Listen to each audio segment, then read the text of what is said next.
আসসালামু আলাইকুম। আমার নাম অপ্সরা। আবৃত্তি করছি কবি কাজী নজরুল ইসলাম রচিত নারী কবিতাটি।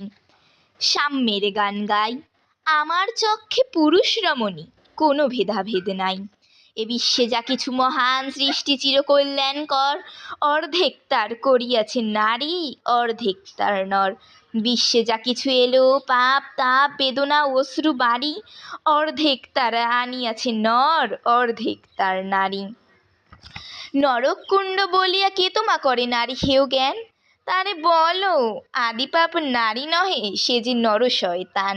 অথবা পাপ যে শয়তান যে, নর নহে নারী নহে, ক্লীব সে, তাই তো নর ও নারীতে সমান মিশিয়া রহে।